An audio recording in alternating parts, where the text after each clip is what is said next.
Good morning, welcome to BRK the first edition. నేను పద్మ. ఈ రోజు ఏ పేపర్లో ఎలాంటి వార్తలు ఉన్నాయో చూసే ముందు మన అనలిస్ట్ను కూడా పరిచయం చేద్దాం. ఇక మనతో పాటు జాయిన్ అవుతున్నారు ప్రముఖ అనలిస్ట్ బండారు రామ్మోహన్ గారు. గుడ్ మార్నింగ్ అండి రామ్మోహన్ గారు. అమ్మ పద్మ గారు గుడ్ మార్నింగ్. ఓకే, ఈరోజు ఫస్ట్గా మనం ఏపీ అంశానికి అయితే వెళ్దాం. నిన్న జరిగిన సమావేశానికి సంబంధించి సచివాలయంలో అంటే సాకులు చెబితే ఊరుకోం, సహించేది లేదు, దసరాల పరిష్కారంలో మంత్రుల జాప్యంపై చంద్రబాబు తీవ్ర అసంతృప్తి, ఒక రోజులోగా పూర్తి కాకుంటే వివరణ ఇవ్వాలన్న సీఎం. ఇక సగటున 15 రోజులకు పైగా సమయం తీసుకుని అట్టడుగున నిలిచిన రాంప్రసాద్ రెడ్డి 2 రోజుల్లోనే పరిష్కరించిన టాప్లో డోలా 6వ స్థానంలో చంద్రబాబు, అత్యధికంగా 6,653 దస్త్రాలు పరిష్కరించిన సీఎం. నిన్నే జరిగిన సచివాలయంలో అటు మంత్రులతోటి, హెచ్ఓడీలతోటి, కార్యదర్శులతోటి కూడా సమావేశం ఏర్పాటు చేయడం జరిగింది. దానికి సంబంధించి సీరియస్గానే వార్నింగ్ ఇచ్చారు. దసరాలన్నీ ఆన్లైన్లో ఎక్కడి నుంచైనా పరిష్కరించే వెసులుబాటు ఉన్నప్పటికీ కొందరు మంత్రులు, కార్యదర్శులు, విభాగాధిపతులు ఇప్పటికీ రోజుల తరబడి సమయం తీసుకుంటున్నారు. ఇక దీనిపై ముఖ్యమంత్రి చంద్రబాబు బుధవారం మంత్రులు, కార్యదర్శులు, విభాగాధిపతుల సమావేశంలో తీవ్ర అసంతృప్తిని అయితే వ్యక్తం చేశారు. సాకులు చెబితే సహించేది లేదు, ఇకపై 7 రోజుల కంటే ఎక్కువ సమయం తీసుకున్న వారు వివరణ ఇవ్వాల్సిందేనని తేల్చెప్పారు. ఈ ఆఫీసు ఫైల్స్ డిస్పోజల్ నివేదికను ఐటీ శాఖ కార్యదర్శి కాటంనేని భాస్కర్ సమావేశంలో వివరించారు.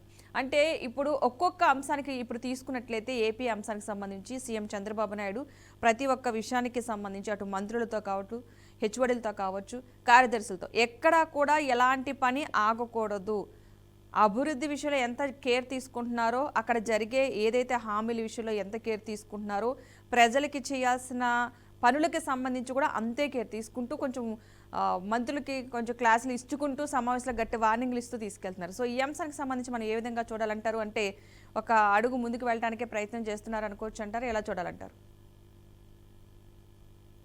ఖచ్చితంగా మొన్న పద్మ గారు మీకు అట్లాగే బీఆర్కే న్యూస్ ప్రేక్షణ నమస్కారం. మొన్న నేను గతంలో పాత ముఖ్యమంత్రిని అవుతాను, నన్ను పాత స్వరూపం చూస్తారు, పాత రూపం చూస్తారని ఒకసారి హెచ్చరించారు కూడా. ఒకటి ఆయన ఇంటా బయట రెండు ఎదుర్కొంటున్నారు. ఒకటేమో ఇంటా తెలుగుదేశం ఎమ్మెల్యేలు రకరకాల వివాదాలు ఎదుర్కొంటున్నారు, ఒక రకంగా తలనొప్పి తెస్తున్నారు. సొంత బావమరిదే మనకు బాలకృష్ణ గారే అనేక ఇబ్బందులు పెట్టారు, చూసాం మనం అసెంబ్లీ సాక్షిగా. అందుకని నేను ఏమంటానంటే ఇటు పక్కనేమో అధికారులు కూడా వారు మన చంద్రబాబు నాయుడు గారు చెప్పింది చాలా వాస్తవం అమ్మా. ఎందుకంటే నేను గత 15 రోజులుగా తెలంగాణలో ముఖ్యంగా ఈ ఎన్నికల నిఘా వేదిక తరపున తిరుగుతున్నాం. ప్రతి కలెక్టర్ ఆఫీస్ పోతున్నాం, సంప్రదిస్తున్నాం, చూస్తుంటే బోర్డులు అందంగా రాసి ఎక్కడ కూడా ఒక్క పని కావడం లేదు. అంటే చిన్న భుజం శ్రీరామ రక్ష అన్నట్టు ఇవాళ సాయంత్రం దాకా పని చేసుకుని పోతే అయిపోతుందనే అధికారులు అందరూ అట్లా లేకపోవచ్చు. కానీ చాలా మంది 100-80% మంది అధికారులు ఇవాళ వెళ్తే చాలు, ఇవాళ సాయంత్రం అయి ఇంటికి పోతే చాలు అనే పరిస్థితి తయారైంది. అందుకనే వారి ఇటు పక్కనే ఎమ్మెల్యేలను హెచ్చరించారు. ఇప్పుడేమో హెచ్ఓడీలతో సహా అందరినీ కూర్చొని చేశారు. నిజంగా చెప్పాలంటే వారం రోజులు కూడా ఎక్కువే అంటున్నారు. అయినా సరే బాగా లీనియంట్ వ్యూ తీసుకొని వారం రోజులు టైం ఇచ్చారు. ఇంత అత్యాధునిక టెక్నాలజీ వచ్చి, ఆర్టిఫిషియల్ ఇంటెలిజెన్స్ వచ్చిన తర్వాత కూడా ఎందుకు ఇంత లేట్ జరుగుతుంది ఇంత అనే పరిస్థితి ఆయన ఆవేదన పూర్తిగా అర్థం చేసుకోవాలి. నిజంగా చెప్పినట్టు ప్రభుత్వ అధినేతగా, దాంతోపాటు ఒక ముఖ్యమంత్రిగా ఈ పాలన నడపడం ఎంత కష్టమైందంటే వరకు బ్యూరోక్రాట్స్ ఎట్లా తయారైపోయినట్టు ఏమన్నా కానీ వాళ్ళు ఒకటేమో పూర్తిగా అనునాయులుగా మారి పార్టీ కార్యకర్తలుగా మారిన బ్యూరోక్రాట్స్ కొందరున్నారు. ఒక రకంగా చెప్పాలంటే మనకెందుకు గొడవ అంతని మధ్యవర్తిగా తావరాకు మీద నీటి కొట్టులాగా కొందరు అధికారులు ఉంటున్నారు. మూడో వర్గం ఏంటంటే ఏం చేసుకోను, ఏ ప్రభుత్వం వచ్చినా సరే మా పలుకుబడి అవుతుంది, అవినీతి విచ్చలవిడి జరిగిస్తామనే పరిస్థితి చూస్తున్నాం. రెండు కూడా చూస్తున్నాం. నిన్నగాక మనం 9th నాడు ఒక 4-5 జిల్లాలు తిరిగాను నేను, అవినీతి నిరోధక దినోత్సవం సందర్భంగా చూస్తే.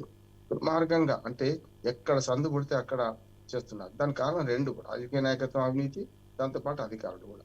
అందుకని చంద్రబాబు నాయుడు గారి ఆవేదన ఎంతదంటే మొన్నటి దాకానేమో తన ఎమ్మెల్యేలను హెచ్చరిస్తూ, ఆయన గమ్మత్ ఏంటంటే ఆయన 8 సార్లు ఎమ్మెల్యే గెలిచిండు. ఆయనకు ఫస్ట్ టైం గెలిచిన వాళ్ళు కూడా సలహాలు ఇస్తున్నారట. అది హాస్యాస్పదంగా ఉంది. నాకు సలహాలు ఇస్తారా, తాతకు దగ్గులు నేర్పుతారా మీరు అని కూడా హెచ్చరించారు. అట్లాగే మంత్రుల పనితీరు పట్ల కూడా ఆయన అసంతృప్తి వ్యక్తం చేశారు. దానికి కారణం కూడా ఉంది అంటున్నాను.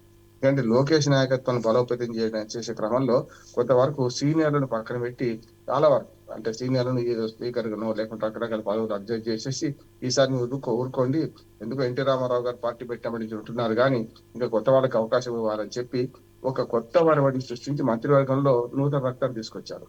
కానీ ఒకసారి మంత్రి పదవి వచ్చిన తర్వాత వాళ్ళు ఎంత జాగ్రత్తగా పనిచేయాలి.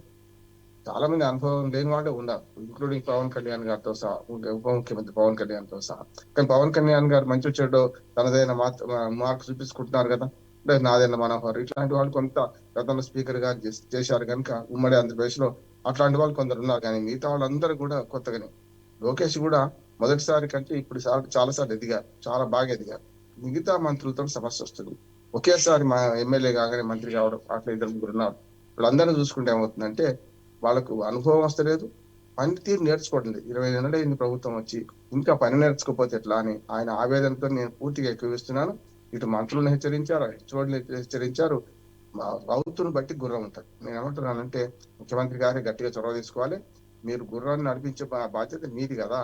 ఎందుకంటే వాళ్ళ మీద అరిస్తే లాభం లేదు. ఇక నడవకపోతే పక్కన పెట్టండి, అవసరమైతే తీసేయండి, సమస్య లేదు. అవసరమైతే బాధ్యతని తప్పించండి. కఠిన నిర్ణయాలు తీసుకోకపోతే కష్టం, అదే తీసుకుంటాను హెచ్చరించుంటూ దాన్ని స్వాగతిస్తున్నాను నేను.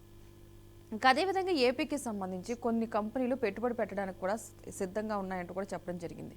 సో ఆ విధంగా కూడా మంచిగా ప్రయత్నం చేస్తున్నారని అనుకోవచ్చు అంటారు. ఎందుకంటే కంపెనీలు ఆకర్షించడంలోని 2+పాయింట్, ఒకటి ఆ కంపెనీలు రావడం ఒక ఎత్తు అయితే ఇక్కడ నిరుద్యోగ సమస్యకి కొంతవరకు చెక్ పెట్టే అవకాశం కూడా ఉండకపోలేదంటారు కదా. దీనిలో కొంచెం హైప్ క్రియేట్ చేస్తున్నారు చంద్రబాబు నాయుడు అనిపిస్తుంది. ఎందుకంటే ఏ మాటకా మాట చెప్పుకోవాలి, మంచి పాలకుడు, మంచి సీఈఓగా 4గోసారి ముఖ్యమంత్రి ఈసారి. కానీ ఏమంటుందంటే ఇది పెట్టుబడులు వస్తున్నాయి సంభ్రమం లేకపోతే లాభం లేదంట. గతంలో మనకు అనుభవం 2014 నుంచి 19 దాకా దాదాపు 18 లక్షల కోట్ల చిల్లర పెట్టుబడులు వస్తాయని బాగా ఊదరగొట్టారు. ఏమైంది? 1,67,000 కోట్ల పెట్టుబడులు వచ్చినాయి. అందుకని పెట్టుబడుల గురించి మూటలు కట్టుకుని ఎవడు రాడు. మనం ఇచ్చే సౌకర్యాలను బట్టి భూమి, నీళ్లు, రోడ్లు, కమ్యూనికేషన్, విద్యుత్ ఇవి ఇస్తే కదా వాళ్ళు వచ్చేది. అందుకని ఏమంటున్నా అంటే 20 లక్షల కోట్లు 10 లక్షల కోట్లని ఊదరగొట్టడం కరెక్ట్ కాదు. మొన్న కూడా విశాఖపట్నం గ్లోబల్ సమ్మిట్ తర్వాత కూడా అది చెప్పిన. పెట్టుబడుల విషయానికి వస్తే నేను నాకు ఆశాజనకంగా విషయం ఏంటంటే నిన్న మన గూగుల్ CEO సత్యనారాయణ దాంతో నిన్న ప్రధానమంత్రి మోడీ గారు సమావేశం మొన్న దానిలో 1,70,000 పెట్టుబడితో ఒకటి పెడతా అన్నారు. దాన్ని ఆంధ్రప్రదేశ్ లో పెట్టడానికి సన్నాహితం అవుతుందని అనుకుంటున్నారు. కనుక అది కనుక అయితే ఒక మంచి కంపెనీ నుంచి, మంచి ఒక మల్టీనేషనల్ కంపెనీ నుంచి మనకు ఒక ఆఫర్ వచ్చినట్టు లెక్క. అంటే వడ్డించేవాడు మనవాడే, తీసుకునే వాళ్ళు మనమే. కనుక కూటమి ప్రభుత్వం ఉంది కనుక అది కనుక సహకారం అయితే ఖచ్చితంగా ఆయన ప్రైవేట్ రంగంలో మొదటి 20 లక్షల ఉద్యోగాలు కల్పిస్తామని నేను ఖచ్చితంగా విమర్శించిన. 20 లక్షలు అంటే సంవత్సరానికి 5 లక్షలు, ఇంక్లూడింగ్ ప్రైవేటు ప్రభుత్వ రంగం కలిపి అంటున్నాను ఆయన. కనుక ఒకటి 20 లక్షలు అంటే ప్రతి సంవత్సరం 4 లక్షల ఉద్యోగాలు కల్పించాలి. కొంచెం కష్టమే అనుకున్నాను. అంటే ఇంకొక 3 ఏళ్ల చిల్లర టైం ఉంది కనుక ఒకవేళ నిజంగా ఇట్లాంటివన్నీ 2-3 సహకారం అయితే మంచిది. ఆంధ్రప్రదేశ్ అభివృద్ధి చెందడంలో ముఖ్యంగా విశాఖపట్నం కీలకంగా వ్యవహరిస్తుంది. ఆర్థిక రాజధానిగా విశాఖపట్నం ఉన్నది. మనకు మిగతా చోట్ల కూడా అటు రాయలసీమ కానీ అటుపక్క ఉత్తరాంధ్ర కానీ డెవలప్ కావాలంటే ఉపాధి కల్పించే ప్రయత్నం చేయాలి. స్కిల్ డెవలప్మెంట్ మీద కూడా చర్య తీసుకుంటే మంచి ఫలితాలు వస్తాయని నేను అనుకుంటున్నాను. Okay right. ఇక మరొక అంశం చూద్దాం. డిప్యూటీ సీఎం పవన్ కళ్యాణ్కి సంబంధించి పల్లెల్లో పట్టణ స్థాయి సేవలు, పిఆర్ ఉద్యోగులతో మాటామంతిలో పాల్గొన్న డిప్యూటీ సీఎం పవన్ సంస్కరణలకు అత్యంత ప్రాధాన్యం, ప్రధాని సీఎం నేతృత్వంలో మార్పు, ప్రజల సంతోషమే ముఖ్యం, ఉద్యోగులకు పదోన్నతులు ఇచ్చాం, ఆ మేరకు ఫలితాలు రావాలి, వైసీపీ హయాంలో పదోన్నతులు బదిలీలకు బేరం పెట్టారు, ఆర్థికంగా గాడిపడితే అన్నీ చేస్తాం, ఉద్యోగులను వేధించొద్దు, పంచాయతీరాజ్లో మాటామంతిలో డిప్యూటీ సీఎం పవన్. పట్టణాలు నగరాల్లో అందుతున్న స్థాయిలో అన్ని సేవలు గ్రామీణ ప్రజలకు చేరువ కావాలని ఉప ముఖ్యమంత్రి పంచాయతీరాజ్ శాఖ మంత్రి పవన్ కళ్యాణ్ సూచించారు. బుధవారం మంగళగిరిలోని సీకే కన్వెన్షన్ లో పంచాయతీరాజ్ ఉద్యోగులతో నిర్వహించిన మాటామంతి కార్యక్రమంలో ఆయన పాల్గొనడం జరిగింది. పంచాయతీరాజ్ శాఖలో సంస్కరణలు తీసుకొచ్చాం, ముఖ్యంగా ఎప్పటి నుంచో పదోన్నతుల కోసం ఎదురు చూస్తున్న ఉద్యోగులకు అత్యంత పారదర్శకంగా పదోన్నతులు కల్పించామన్నారు. పదోన్నతులతో మీరు ఎంత సంబరపడ్డారో మీరు అందించే సేవల ద్వారా కూడా ప్రజలు కూడా అంతే ఆనందపడాలి, ప్రజాసేవలో నిష్పక్షపాతంగా నిబద్ధతతో పనిచేయాలి అని ఉద్యోగులకు దిశానిర్దేశం చేశారు. సో ఈ పంచాయతీరాజ్ సంబంధించి ఏంటంటే ఆ శాఖలో ఉన్న వాళ్ళకి పదోన్నతులు ఇవ్వడం జరిగింది. సో ఈ మధ్య కాలంలో డిప్యూటీ సీఎం పవన్ కళ్యాణ్ ఎక్కువగా వార్తలు నిలుస్తున్నారు. ఇక ఈ రోజు హైలైట్గా ఏంటంటే అటు పంచాయతీరాజ్ శాఖలో ఉద్యోగులకు పదోన్నతులతో పాటుగా మహిళలకు సంబంధించి ఎవరైనా సరే వేధిస్తే కనుక ఖచ్చితంగా కఠిన శిక్షలు తప్పవు, అలాంటివి జరగడానికి వీలు లేదంటూ కూడా కొన్ని హెచ్చరికలు. అంటే ప్రతిసారి ఒక సమావేశంలో ఏదో ఒక విషయం మీద ఆయన బయటకు వస్తూనే ఉంటారు. సో ఈ సమావేశ సారాంశాన్ని మనం విధంగా చూడాలంటారు. మొదటిది నేను అభినందిస్తున్నాను పద్మ గారు. ఏంటంటే తన శాఖలో ప్రక్షాళన, తన శాఖలో అవసరం ఏంటంటే పీపుల్స్ ఫ్రెండ్లీ గవర్నమెంట్ ఎంత ఉండాలో ఎంప్లాయీ ఫ్రెండ్లీ గవర్నమెంట్ కూడా ఉండాలి, కాదట్లేదు. కానీ అంతిమంగా ఎంప్లాయీ ఫ్రెండ్లీ గవర్నమెంట్ అంటే ఏంటి? పీపుల్స్ ఫ్రెండ్లీ కావాలి కదా. కదా. ఇప్పుడు వీళ్ళు ఎంప్లాయ్ ఫ్రెండ్లీగా ఉంటే ఎంప్లాయీస్ అందరూ ఏం చేయాలి, పీపుల్ ఫ్రెండ్లీగా ఉండాలి. రెండు కలిపి అటు రాజకీయ నాయకత్వం, ఎన్నికల రాజకీయ నాయకత్వం, అట్లాగే ప్రజలలోని మన అధికారులు కూడా, ప్రజల్లో తిరగాల్సిన అధికారులు కూడా, ఈ రెండు కలిసి పనిచేస్తేనే కదా కలిసేది.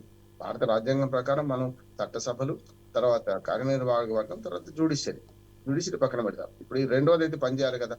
ప్రభుత్వం ఆలోచనను సరిగ్గా ఇంప్లిమెంట్ చేసే అవకాశం మన అవకాశం అవసరం కూడా ఎవరిదంటే మన ఉద్యోగులది కదా. అందుకని మాటామంతి అని పెట్టి ఈయన కూడా మన చంద్రబాబు నాయుడు గారు నిన్న కదా మన మంత్రులు వెళ్ళి హెచ్చరించినట్టే, అధికారులు హెచ్చరించినట్టే ఇక్కడ కూడా హెచ్చరించారు. ఈ హెచ్చరికలు సరిపోయి లాభం లేదు, కార్యాచరణ మొదలు పెట్టాలి. లేకపోతే కఠిన చర్య తీసుకుంటామనంటే కొందరు ఇంకా పాత వాసనలు వదలని వాడుతున్నారు. లేకపోతే అవుతుందా పోతుందా, వీళ్ళు మాట్లాడే మాటలు చెల్తాయా అనే మాటలు ఒకటి ఉన్నది. ఇంకా 3 ఏళ్ళు ప్రభుత్వం ఉంది కనుక పవన్ కళ్యాణ్ ఆవేదనలో ఆలోచనలో తప్పు లేదు. కానీ రెండోది ఏంటంటే ఒక మీటింగ్ పెట్టుకున్నప్పుడు ఆ మీటింగ్ కి పరిమితం అయితే బాగుంటది. ఆయన నిన్నమో సనాతన ధర్మం గురించి మళ్ళీ మాట్లాడారు. ఏమంటే డైవర్షన్ పాలిటిక్స్ అవుతున్నాయి ఇవన్నీ కూడా. మీరు దేని మీద ఫోకస్ చేయదలుచుకున్నారు సరిగ్గా. మనకు ద్రోణాచార్యుడు కదా, మన గౌరవులు పండుగలు చెప్తారు కదా, మీరు కొమ్మ చెట్టు పిట్ట చూడకండి, పిట్ట కన్ను చూడండి అప్పుడు పోద్దని. అంటే సూటిగా సుత్తి లేకుండా ఆయన చెప్పదలుచుకున్న విషయం చెప్తే బాగుంటది. కానీ దాంట్లో దీన్ని కలిపింది అనుకోండి, రెండోది కలిపితే ఏమవుతుంది, అది వేరే మాట్లాడదాం. మహిళా సమావేశాలు మాట్లాడడం వేరే మాట్లాడదాం. అందుకని పవన్ కళ్యాణ్ గారి దగ్గర ఒకటి ఏముందంటే వార్తల్లోకి ఎక్కడం కోసం మాట్లాడడం కాదు, అదే వార్త కావాలి, వాళ్ళు చెప్పింది వార్త కావాలి, అప్పుడు సరైంది అంటే నా ఉద్దేశం. ఈ 2-3 అంటే 2 పడవల మీద కాలు పెట్టడం, 2 అంశాలు కేసాలు తీసుకోవడం కరెక్ట్ కాదు. పంచాయతీరాజ్ ఉద్యోగుల పట్ల ఆయన మాట్లాడిన తీరు కానీ, వాళ్ళని హెచ్చరించిన పద్ధతి కానీ సరి అయింది. వాళ్ళకి ప్రమోషన్లు ఇస్తాం, పని చేయండి అంటున్నారు. ఎంతకని ఇంకేం కావాలి.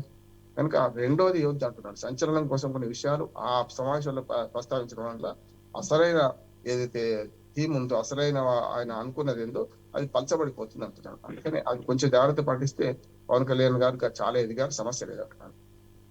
ఓకే, తెలంగాణ అంశానికి వస్తే కనుక ఈ రోజు ప్రత్యేకించి నేడు తొలి విడత పంచాయతీ పోరు 3,834 సర్పంచ్, 27,628 వార్డు సభ్యుల పదవులకు ఎన్నికలు ఉదయం 7 గంటల నుంచి కూడా మధ్యాహ్నం 1 గంట వరకు, ఆ తర్వాత రిజల్ట్ కూడా.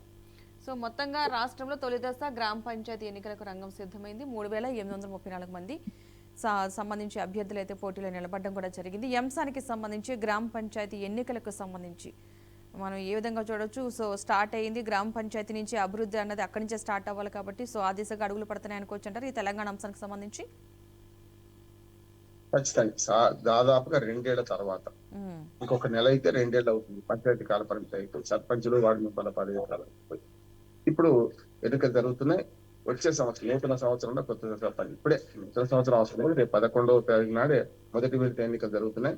11, 14, 17 అంటే నామినేషన్ ప్రక్రియ కంప్లీట్ అయిపోయింది. 3 విడతలు కూడా ఇప్పుడు ఎన్నికలకి ఇవాళ జరుగుతున్నాయి. మొదటి విడత.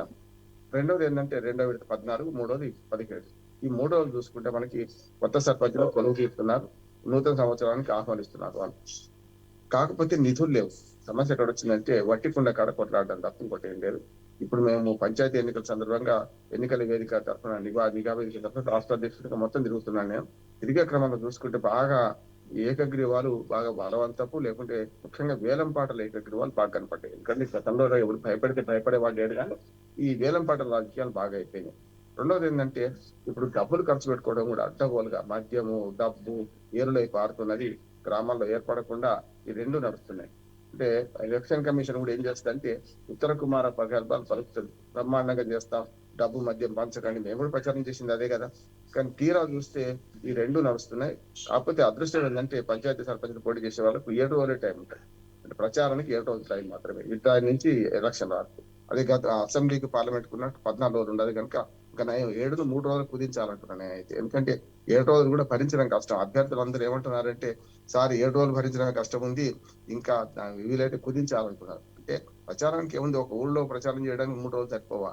అందుకని ఇవన్నీ చూస్తుంటే ఆవేశాలు పెరగకుండా అనవసరంగా పోటాపోటీ రాజకీయాలు, పోటాపోటీ ఊరేగింపులు ఇవన్నీ కాకుండా ఉండాలంటే చిన్న గ్రామ పంచాయతీ కానీ పెద్దది కానీ 3 రోజులు సరిపోతుంది. 3 రోజులు కుదిస్తే బాగుంటుంది. ఇక రెండోది ఏంటంటే ఇవాళ ఎన్నికైన సర్పంచులు ఇవాళ పోలింగ్ స్టార్ట్ అయింది ఇప్పుడే.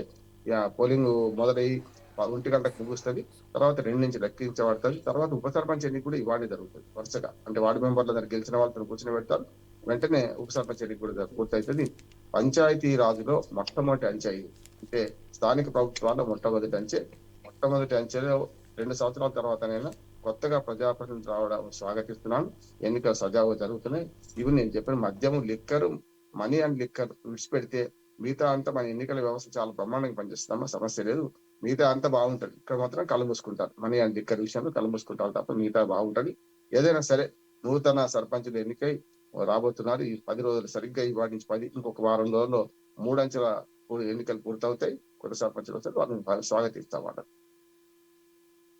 ఇక ఏపీకి తెలంగాణకి సంబంధించిన సీఎం రేవంత్ రెడ్డి తీసుకున్నట్లయితే కనుక 1000 కోట్లు ఉత్తిగా కాదు తీసుకొచ్చి చూపించాను అని చెప్పేసి అని అంటున్నారు. మొన్నటి వరకు జరిగిన ఒక 2 డేస్ గ్లోబల్ సమ్మిట్కి సంబంధించి పెట్టుబడులు తీసుకురావడమే కాకుండా ఇప్పుడు యూనివర్సిటీకి సంబంధించి 1000 కోట్లు ఉత్తితి మాటలు కాదు, రాజకీయ ప్రలోభాలు కాకుండా మన అభివృద్ధి కోసం పాటుపడనంటూ కూడా కొన్ని వ్యాఖ్యలు చేశారు. ఈ అంశానికి సంబంధించి మనం ఏ విధంగా చూడాలి? ఇటు తెలంగాణలో కూడా ఒక్కొక్క అడుగు ముందుకు వెళ్తుంది అనుకోవచ్చు అంటారా? 4 అడుగులు ముందుకు, 10 అడుగులు వెనక్కిపోతున్నట్టున్నాను. ఎందుకంటే బడ్జెట్ లేదు. ఇప్పుడు ఒక ఉస్మాన్ యూనివర్సిటీకి పోయారు నిన్న. ఏమని 1000 క్రిస్మస్ తాతలాగా 1000 కోట్లు అక్కడ ఇచ్చేస్తున్నాం అని చెప్తున్నారు. దేనికి ఇస్తున్నారు? దేనికి ఖర్చు అవుతుంది? ఏ రకం ఖర్చు అవుతుంది? ఇంకోటి ఏంటంటే యూనివర్సిటీ వేరే రాజకీయ ప్రసంగాలు ఎందుకు అంటున్నాను నేను. నేను చేసిందంత రాజకీయ ప్రసంగమే కదా. మరి ఫామ్ హౌస్ల గురించి వాటి గురించి మాట్లాడడం. రెండోది ఏంటంటే నేను ధైర్యంగా వచ్చాను ఇప్పటిదాకా ఏ ముఖ్యమంత్రి రాలే. నాకు ఉస్మాన్ యూనివర్సిటీ పాకిస్తాన్ లో ఉందా, లేకుంటే ఇంకే దేశంలో ఉందా? మన దేశంలో, మన రాష్ట్రంలో ఉన్న ముఖ్యమంత్రి ఆయన ఉస్మాన్ యూనివర్సిటీకి ఎవరైనా పోవచ్చు. గతంలో భయపడ్డారు వాళ్ళు, ఇవన్నీ అనవసరం అంటున్నాను. ఎందుకంటే హైప్ క్రియేట్ చేయడం, మళ్ళా దాంతో పాటు రాజకీయంగా డైవర్షన్ చేయడం తప్ప ఏం లేదు.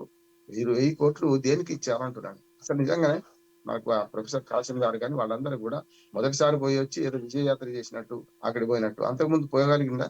ఉద్యమ సమయంలో ఉస్మాన్ యూనివర్సిటీ ఎంత బ్రహ్మాండంగా పనిచేసింది, ఎంత ఉద్యమించారు వాళ్ళు. వాళ్ళందరూ ఉసురు పోసుకుంటారు కానీ రాజకీయ నాయకులు అందరూ కలిసి కాదా? అంతకుముందు ఇప్పుడు ఎవరైతే ఉస్మాన్ యూనివర్సిటీ చరిత్ర చూసుకుంటే 1917లో ఏర్పడ్డదమ్మా. 1917 ఇవాళ కాదు, నిన్న కాదు, దాదాపు 108 ఏళ్ల క్రితం ఏర్పడ్డది. అప్పటి నుంచి ఇప్పటిదాకా ఉద్యమాల కిల్లాగా నిలిచింది. ఓనాడు విద్యార్థి రాజకీయాల్లో హత్యలు, రకరకాల గొడవలు ఉండేది అక్కడ. ఆ తర్వాత మంచిగా సాగుతున్న క్రమంలో 2 సార్లు 1969లో, తర్వాత మలిదేశ ఉద్యమంలో కూడా తెలంగాణ ఉద్యమంలో క్రియాశీల పాత్ర వహించారు. దానికి తగ్గట్టుగానే పార్టీలు కూడా ఆదరించి అటు విద్యార్థి నాయకులకు సరైన సముచిత స్థానం ఇచ్చినాయి. కానీ వీళ్ళందరూ ఏం చేసింది? ప్రజాప్రతినిధులు ఇప్పుడు బాల్కసం అను, కిషోరు వీళ్ళందరూ మన మంచి మంచి పదవులు పొందారు కదా. ఎమ్మెల్యేలు అయ్యిండ్రు, కొందరు మంత్రులు అయ్యిండ్రు, రకరకాల విద్యార్థి నాయకులు అయితే అయింది కదా. ఇప్పుడు అద్దంకి దయాకరు వీళ్ళందరూ కూడా కాంగ్రెస్ పార్టీలో కూడా కీలక పదవుల్లో ఉన్నారు కదా. వీళ్ళందరూ ఏం చేశారు? ఉస్మాన్ యూనివర్సిటీ కట్టుకున్నారు. ఒక రకంగా చెప్పాలంటే ఉస్మాన్ యూనివర్సిటీ ఒకనాడు ప్రపంచంలో అత్యంత ప్రతిష్టాత్మక యూనివర్సిటీ. ఇవాళ దేశంలో ఈ యూనివర్సిటీ స్థాయి ఎంత అంటే ఎంత అధ్వానంగా తయారైంది చూసినాం కదా. వాళ్ళకి కావాల్సింది 1000 కోట్లు కాదు, రాకెట్ లేదు చాలా. దానిలో గతాన్ని హాస్టల్లో చూస్తే అధ్వానంగా ఉన్నాయి. మా ఇంటి పక్కనే అచ్చుడు స్ట్రీట్ నెంబర్ 8 లో నేను ఉంటాను. పక్కనే గోడ దాటితే మేము వాకింగ్ అందులోకి పోతాం. నేను ఏమంటున్నా అంటే అక్కడ సౌకర్యాలు చూస్తే చాలా దుర్మార్గంగా ఉన్నాయి. ఇప్పటికే భూమి అంతా చాలా వరకు కబ్జా అయింది. 3000 ఎకరాలు నిజాం సేకరించింది. ఇప్పుడు 1900 ఎకరాలు మిగిలింది. అది కూడా అప్పటి నవనీత్ రావు అని ఆయన మన బీసీ ఉండేది. రాజకీయ నాయకత్వాన్ని ఎదిరించి చాలా మందితో అంటే ఒక రకం విమర్శల పాలే చుట్టూ గోడ కట్టించారు. ఆ గోడ కట్టించడం వల్ల కొంతవరకు ఆ 1900 ఎకరాలు మిగిలింది అంటున్నాను. 1000 ఎకరాలు మాయమైపోయింది. దాన్ని అది ఎవరు పట్టించుకోలేదు. అందుకని ఏమంటే వాళ్ళ రేవంత్ రెడ్డి గారు ధైర్యం ఉండాలి, ఉస్మాన్ యూనివర్సిటీ రావాలి. ఏం ధైర్యం? ముఖ్యమంత్రి మీరు. ఉస్మాన్ యూనివర్సిటీ మన తెలంగాణ రాష్ట్రంలో నడిపడి ఉంది. కాకపోతే ఉద్యమాలు జరుగుతున్న సమయంలో మా సమైక్య పాలకులు పోలేకపోయినారు. ఉద్యమం అయిపోయిన తర్వాత కూడా కేసీఆర్ గారు కూడా ఒకసారి రాష్ట్రపతి వచ్చినప్పుడు పోయి మాట్లాడుకుంటూ వచ్చాడు. కనుక దాన్ని ఆసరా చేసుకొని ఇవాళ ధైర్యం చేశాను, ఉస్మాన్ యూనివర్సిటీ పిల్లల ముందు నిలబడని ధైర్యం కావాలంటే చాలా మంది అరెస్ట్ చేసి లోపల పడేసిండ్రు, నిరసన వ్యక్తం చేస్తారు అనుకుంటే. అందుకని ఇవన్నీ వద్దు. నా ఉద్దేశం ఏంటంటే మంచిదే, 1000 కోట్లు ఇవ్వడం మంచిదే. 1000 కోట్లు ఏం అభివృద్ధి చేస్తారు? హాస్టల్ కట్టిస్తారా? ఏం కట్టిస్తారు? ఏ రకంగా చేస్తారు అని చేస్తే బాగుంటది. సమస్యల సుడిగుండంలో ఉస్మాన్ యూనివర్సిటీ ఉంది. ఇప్పటికైనా ఆ పాలక వర్గానికి ఉస్మాన్ యూనివర్సిటీ వైస్ ఛాన్సలర్ నుంచి మొదలు పెడితే నేను ఒక విజ్ఞప్తి చేస్తున్నాను. ఏంటంటే వడ్డించేవాడు మనవాడు ఇస్తా అంటున్నాడు. మీరు స్పష్టంగా ప్రణాళికతో ముందుకు పోండి. 3 నెలల క్రితం పోయొచ్చాడు, 2 నెలల క్రితం పోయొచ్చాడు రేవంత్ రెడ్డి గారు. ఇప్పటికో ప్రతిపాదన ఇచ్చారా వాళ్ళు? అంటే ఆయన 1000 కోట్లు ఇస్తానన్నాడు కనుక 1000 కోట్లు చెక్ కోటి తీసుకొచ్చి ప్రజెంట్ చేసి అయిపోయింది అంటున్నాడు. అంటే ఈ 1000 కోట్లు దేనికి ఖర్చు పెడతారు, ఏ రకమైన ప్రణాళిక చేస్తారనేది ఇప్పుడు వాళ్ళ అకౌంట్ వేసినట్టు కాదు కదా అంటున్నాడు. అందుకని కొంచెం ఆలోచన చేయాలి. ఈ పాలకవర్గం, ఉస్మానియా పాలకవర్గం కానీ మిగతా అదంతా సమస్యలు ఏమున్నాయి దాన్ని తీర్చడానికి డబ్బులు ఖర్చు కావాలి. ఒక్కసారి డబ్బులు ఖర్చు కూడా అవసరం లేదు. ఒక్కోసారి ప్రభుత్వం మద్దతు ఇస్తే కొన్ని పనులు అవుతాయి. అందుకని వీటిని కూలంకషంగా ఆలోచన చేయాలి. ఇవాళ ముఖ్యమంత్రి పోయించడం మంచిదే కాదంటలేను, కానీ అదేదో విజయ గర్వంతో వేరే విదేశాలకు పోయి ఏదో చేసి వచ్చిన పద్ధతి మాత్రం కరెక్ట్ కాదు. Okay, right. ఇక మరొక అంశం చూద్దాం. ఇక నుంచి 10 ఇంటర్కు ఒకటే బోర్డు, తెలంగాణ స్కూల్ ఎడ్యుకేషన్ బోర్డుగా ఏర్పాటు, తెలంగాణ రైజింగ్ దార్శనిక పత్రంలో కీలక ప్రతిపాదన. రాష్ట్రంలో పాఠశాల విద్యా విధానంలో విప్లవాత్మక మార్పులు రానున్నాయి. ఇంతవరకు 10వ తరగతికి ఎస్ఎస్సి, ఇంటర్కు ఇంటర్మీడియట్ బోర్డులు పనిచేస్తూ ఉండగా వాటిని మిళితం చేసి తెలంగాణ స్కూల్ ఎడ్యుకేషన్ బోర్డు పేరిట ఒకటే ఏర్పాటు చేయనున్నట్లు తెలంగాణ రైజింగ్ దార్శనిక పత్రం 2047లో రాష్ట్ర ప్రభుత్వం అయితే వెల్లడించింది. కేంద్ర ప్రభుత్వం సైతం గత కొన్నేళ్లుగా 2 బోర్డులు ఎందుకని రాష్ట్ర ప్రభుత్వాన్ని అయితే ప్రశ్నిస్తుంది. దేశవ్యాప్తంగా కేవలం 6 రాష్ట్రాల్లోని వేర్వేరు బోర్డులు ఉన్నాయని ఇటీవల కేంద్ర విద్యాశాఖ కార్యదర్శి సంజయ్ కుమార్ వెల్లడించారు. ఇక రాష్ట్ర ప్రభుత్వం సైతం ఇప్పుడు ఒకే బోర్డును ప్రతిపాదించింది. ఈ మేరకు విద్యా ప్రమాణాలు, నాణ్యత, గుర్తింపునకు సంబంధించి అన్ని రకాల పాఠశాలల కోసం తెలంగాణ స్కూల్ స్టాండర్డ్స్ అథారిటీ ఏర్పాటు చేస్తారు. పరీక్షల విధానం, విద్యార్థుల అభ్యసన సామర్థ్యాలను పరీక్షించే విధానాల్లో మార్పులు అయితే చేస్తారు. ఇక మీద 10th ఇంటర్కి సంబంధించి ఒకటే బోర్డుని ఏర్పాటు చేయడం, సో కొన్ని అభివృద్ధి పదంలో కొన్ని మార్పులు చేర్పులు చేయడం, విద్యాభ్యాసంలో కావచ్చు, సామర్థ్యాల్లో కావచ్చు, కొన్ని మార్పులు చేర్పులు చేస్తూ ఒకే బోర్డుని ఏర్పాటు చేయడం. సో దీనివల్ల ఎలాంటి ప్రయోజనాలు ఉంటాయంటారు అసలు? మంచిది అంటున్నాను. ఎందుకంటే యాక్చువల్గా వికేంద్రీకరణ సూత్రం ప్రకారం అయితే తప్పు, కరెంట్ బోర్డు ఉంది. కానీ వాళ్ళ సెంట్రల్ సిలబస్ ఏంది, సిబిఎస్ఈ ఏం చెప్తుంది, 10+2 కలిపే ఉంటుంది. ఏదో నవోదయ పాఠశాలలే కానీ ఈవెన్ సిబిఎస్ఈ సిలబస్ అంతా కూడా 12 వరకు స్కూలింగ్ అంటుంది. వాళ్ళ జాతీయ విద్యా విధానం కూడా మార్పులు అదే చెప్తుంది, 12 వరకు. అంటే వాళ్ళు మార్చారు కదా. ఇప్పుడు ఇదివరకు దాకా ఏంటంటే ప్రాథమిక పాఠశాల అంటే 5వ తరగతి, 6 నుంచి 10 దాకా ఉన్నత పాఠశాల, తర్వాత ఇంటర్మీడియట్, తర్వాత డిగ్రీ అంటున్నారు. అంటే 5+2+3 ఉన్నది డిగ్రీ. అంటే ఇప్పుడు దాన్ని మార్చారు, ప్రీ ప్రైమరీ చేర్చడం వల్ల అన్ని లెక్కలు మారిపోతున్నాయి. కనుక జాతీయ విద్యా విధానం ప్రకారం అయితే ఇది కరెక్ట్ చేయడం మంచిది అంటున్నాను. ఎందుకంటే 2 విషయాలు. ఒకటి ఏంటంటే 10+2 పాఠశాలలు ఇప్పటికే కొన్ని నడుస్తున్నాయి. రేపు పొద్దున రాష్ట్ర ప్రభుత్వం కూడా ఇది మార్చుకోవాల్సి ఉన్నాం. 10+2 విధానం పక్కన పెట్టి ఇప్పుడు ఇంటర్మీడియట్ వరకు కలిపే అవకాశం ఉన్నది, అది అవసరం కూడా అంటున్నాను. కేంద్ర ప్రభుత్వం కోరినట్టు కూడా కేవలం మన రాష్ట్రంతో పాటు ఇంకొక 5 రాష్ట్రాల్లో మాత్రమే ఈ పాత పద్ధతి ఉంది. ఈ పాత పద్ధతి మార్చాల్సిన అవసరం ఉన్నది. తప్పనిసరి మారుస్తారని నేను అనుకుంటున్నాను. ఈ మార్చే క్రమంలో వచ్చే అకాడమిక్ ఇయర్ వస్తుంది. ఇది దార్శనిక పత్రం 2047లో ఏదైతే మూల్యాంకన విధానం కూడా మారాలంటున్నారు. ఇప్పటిదాకా బట్టి చదివిన వాడికి మార్కులు ఎక్కువ వస్తున్నాయి, కేవలం మంచి సొంతంగా రాసిన వాడికి తక్కువ మార్కులు వస్తున్నాయి. 2020 జాతీయ విద్యా విధానం నేను పూర్తిగా కూలంకషంగా చదివిన వాడిని, దాని మీద సమర్థించిన వాడిని. దానిలో చూసుకుంటే మేము గత 20 ఏళ్ళుగా అసర్ అంటే ASER annual status of education report అని దాని మీద పనిచేస్తున్నాం. భోపాల్ నుంచి మొదలుపెట్టి మొత్తం దేశం అంతా తిరిగినాం. మన ఆంధ్రప్రదేశ్లో, ఉమ్మడి ఆంధ్రప్రదేశ్లో కానీ, తెలంగాణ ఆంధ్రప్రదేశ్ విడిపోయినాక కానీ మేము ప్రతి సంవత్సరం అక్టోబర్లో సర్వే చేస్తాం. రేపు జనవరిలో రిలీజ్ చేయబోతున్నాం. పిల్లల అభ్యసన సామర్థ్యాలు ఎట్లా ఉన్నాయి. ఒక దురదృష్టం ఏంటంటే ప్రైవేట్ రంగంలో ఉన్న పాఠశాలను కూడా మేము చేస్తాం. ఎందుకంటే మంచిది, కేవలం అదృష్టం మన ప్రభుత్వ పాఠశాలలో మాత్రమే సర్వే చేస్తే అధ్వానంగా ఉందని చాలా మంది అనుకుంటున్నారు. కుక్కను చంపాలంటే పిచ్చి కుక్కగా ముద్రేయడానికి ప్రయత్నం చేస్తున్నారు. ప్రభుత్వ సర్వేలన్నీ ఎక్కడ జరుగుతాయి, కేవలం గవర్నమెంట్ స్కూల్లో. మేము అట్లా కాదు. అసర్లో ASER మీరు కొట్టి చూసుకుని తెలుస్తుంది మేము అందరం చేస్తున్న కృషి. అందులో ఏముందంటే మేము ప్రైవేట్ పాఠశాల పిల్లలను కూడా పరీక్షిస్తాం. ఎంత అధ్వానం ఉంది పద్మ గారు, సందర్భం వచ్చి చెప్తున్నాను. 2వ తరగతి తెలుగు పుస్తకాన్ని, ఏదైనా తెలుగు కావచ్చు, ఏ భాష అయినా సరే, 8వ తరగతి పిల్లవాడు చదవలేకపోతున్నాడు. రాముడు మంచి బాలుడు చదవలేకపోతున్నాడు. ప్రైవేట్ గవర్నమెంట్ స్కూలే కాదు, ప్రైవేట్ స్కూల్లో కూడా అంతకంటే అధ్వానం ఉంది. ABCDలు పెట్టించాల్సి వస్తుంది 6వ తరగతి. అంటే అభ్యసన సామర్థ్యాలు పెంచకుండా పిల్లల్ని ఎంత తీసుకపోయినా డిగ్రీలు వస్తాయి, వాడికి పని రాదు అంటున్నాడు. డిగ్రీలు వస్తాయి, స్కిల్ ఉండదు అంటున్నాడు. అందుకనే ఇవన్నీ పరిష్కరించడానికి జాతీయ విద్యా విధానం 2020 ప్రయత్నం చేస్తుంది. దాన్ని ఇంప్లిమెంట్ చేసే క్రమంలో ఇప్పుడు 10+2 కలపడం అంటున్నాను నేను. ఇది మంచిది. కాకపోతే ఈ బోర్డు ఏర్పడిన తర్వాత వికేంద్రీకరణ పాటించాలి. ఎందుకంటే గతంలో మళ్ళీ అంతా కలిపిన తర్వాత మళ్ళీ చాలా సమస్యలు వస్తాయి, ఉద్యోగుల సమస్యలు వస్తాయి, మళ్ళీ సూపర్వైజరీ సమస్యలు వస్తాయి. ఇట్లాంటివి కాకుండా ఈ 2 కలిపే క్రమంలో కొంత సంధి కాలంలో సమస్యలు రాకుండా చూడాల్సిన బాధ్యత ప్రభుత్వానికి. రైట్, మరొక అంశం అయితే చూద్దాం. ఈ H1B ఇంటర్వ్యూలు వాయిదా పిడుగు, వేల మంది భారతీయులపై వెట్టింగ్ దెబ్బ, ఆకస్మిక నిర్ణయం తీసుకున్న అమెరికా. ఇప్పటికే భారత్కు వచ్చిన వారు ఇక్కడే చిక్కుకుపోయే పరిస్థితి, మిగిలిన కేటగిరీలపైన కూడా ప్రభావం. అమెరికా ప్రభుత్వం తీసుకున్న ఆకస్మిక నిర్ణయం వేల మంది భారతీయులను తీవ్ర ఇబ్బందుల్లోకి నెట్టింది. సోషల్ మీడియా ఖాతాలను, ఆన్లైన్ ప్రొఫైళ్లను పరిశీలించే పేరుతో ఈ నెలలో నిర్వహించాల్సిన H1B వీసా ఇంటర్వ్యూలను అర్ధాంతరంగా వాయిదా వేసింది. కొన్ని నెలల పాటు H1B వీసా అపాయింట్మెంట్లను వాయిదా వేస్తున్నట్లు కూడా దరఖాస్తుదారులకు ఈమెయిల్ ద్వారా వ్యక్తిగతంగా సమాచారం ఇచ్చింది. ఇప్పటికే ఇంటర్వ్యూల స్లాట్లను కూడా బుక్ చేసుకుని భారత్కు వచ్చిన వారికి ఇది అసనిపాతమే. వారు మళ్ళీ అమెరికాకు తిరిగి వెళ్ళడానికి అవకాశం ఉండదు. వచ్చే వారం ఇంటర్వ్యూలకు స్లాట్లను తీసుకున్న వారికి అమెరికా వలస సేవల విభాగం నుంచి ఈమెయిల్ వచ్చాయి. ఇంటర్వ్యూలు ఇక వచ్చే ఏడాది మార్చి నుంచి మే నెల వరకు కూడా వాయిదా వేస్తున్నామని అందులో ఉంది. ఈ నెల 15వ తేదీన ఇంటర్వ్యూలకు హాజరు కావాల్సిన వారికి వచ్చే ఏడాది మార్చిలో మళ్ళీ అపాయింట్మెంట్ ఉంది. సో ఈ పరిస్థితి ఏమనుకోవాలంటారంటే ఎలాగో అక్కడికి అమెరికాకి సంబంధించి మనకి పెద్ద పెద్ద పిడుగులు పడుతూనే ఉన్నాయి. మరొక పిడుగు ఇది యాక్చువల్గా చెప్పాలంటే. ఆల్రెడీ అమెరికా నుంచి ఇండియాకు వచ్చిన వాళ్ళు స్లాట్లు బుక్ చేసుకున్న వారు వీసాకి సంబంధించి చాలా ఇబ్బంది పడే పరిస్థితి. సో ఈ అంశాన్ని మనం ఏ విధంగా చూడాలంటారు? ఎంతవరకు ఎఫెక్ట్ ఉంటుంది అసలు? H1B వీసాల మీద పద్మ గారు చాలా పిల్లి ముంకులు వేస్తుంది ఇది మన అమెరికా గవర్నమెంట్. దాని తగ్గట్టే మన సోషల్ మీడియా కానీ మన మీడియా కానీ ఏం చేస్తుందంటే పోయినసారి చూసాం కదా, లాభం లేదు మీరు ప్రయాణాలు మధ్యన మానుకోండి అంటే మానుకొని వెళ్ళిపోయిన సందర్భం చూసాం. ఇండియాలో ఉన్న వాళ్ళు ₹1,00,000 2 లక్షలు పెట్టి మళ్ళీ అమెరికాలో ఆ రోజు ఉండకపోతే కష్టం అని చెప్పి మనం బాగా ప్రచారం అయింది. దాంతో ఇబ్బంది పడ్డారు. చివరికి ఏమైంది, అనుభవానికి వస్తే తత్వం బాధపడ్డారు.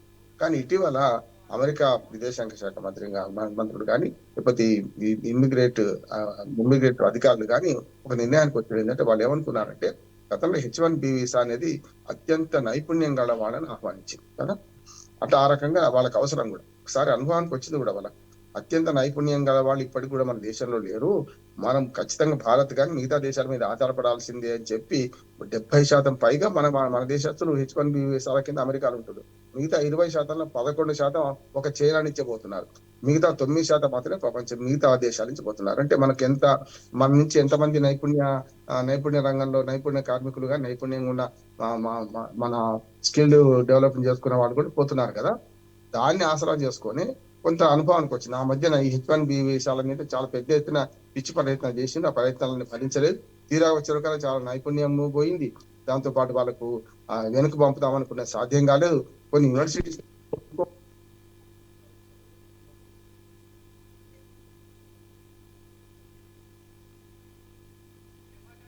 కూడా పద్మ గారు పిల్లి మొగ్గలు వేసింది. ఇప్పుడు విద్యార్థి విషయాల మీద పిల్లి మొగ్గలు వేస్తే ఏమైంది, తీరా హార్వర్డ్ లాంటి విశ్వవిద్యాలయం కూడా 30% అడ్మిషన్ తక్కువైనాయట. విదేశీ మార్గద్రవ్యం $1,000 కోట్ల $1,000 పోయినాయి కదా. ఇది కూడా అంతే. మళ్ళీ ఒకసారి ఇది గతంలో జరిగిందే మళ్ళీ సీన్ క్రియేట్ అవుతుంది, సీన్ రీక్రియేట్ అవుతుంది, మళ్ళీ దీన్ని రిపీట్ అవుతుంది. దీన్ని మనం ఏం చేయాలంటే కొంచెం అర్థం చేసుకోవాలి. ఎవ్వరి ఉద్యోగాలు పోవు, సమస్య లేదు, పోవచ్చు, రకరకాల కార్యక్రమాలు ఉంటాయి. కనుక మనం ఏంటంటే ఇప్పుడు మళ్ళీ ఒకసారి ఈ H1B వీసాల మీద వాయిదా వేసింది. ఇంటర్వ్యూలు మార్చికి వాయిదా వేసింది. 15 జనవరి నుంచి ఉన్న ఇంటర్వ్యూస్ అన్ని కూడా 3 నెలలకు వాయిదా వేసింది. దాంట్లో వాళ్ళు ఏమంటున్నారంటే ఈ నైపుణ్యం గల వాళ్ళను అనే పేరు మీద చాలా మంది నైపుణ్యం లేకుండా పైరేయుల మార్గం అయిపోయింది.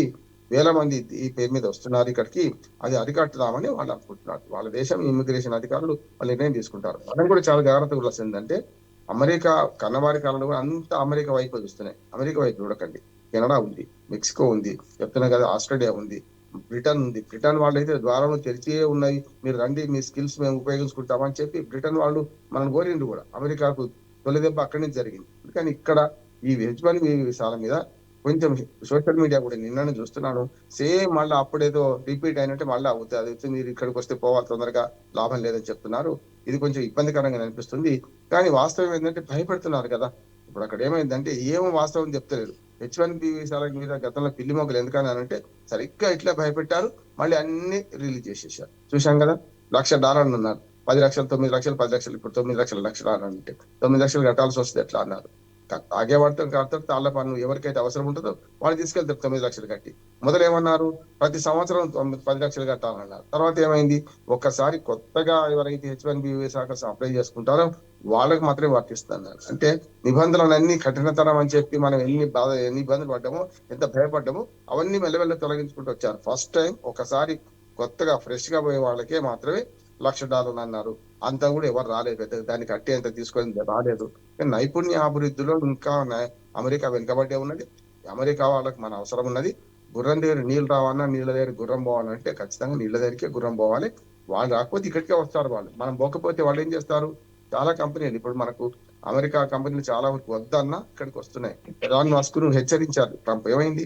ఎలాన్ మస్క్ హెచ్చరిస్తే ఇక్కడ పెట్టుకుంటా అన్నాడు. కార్ల షోరూమ్ పెట్టుకుంటా అన్నాడు ఆయన. అమ్ముకుంటున్నాడు ఇక్కడ. అట్లాగే గూగుల్ ను గాని ఇతరత్ర చాలా మందిని బెదిరించారు ఆయన ట్రంప్. అయినా సరే వాళ్ళ అవసరం ఉంటే మన దగ్గరికి వచ్చే వాళ్ళ యూనిట్స్ పెడతారు. అద్భుతంగా అద్భుతంగా చేసుకుంటారు. అంతకంటే ఏం లేదు.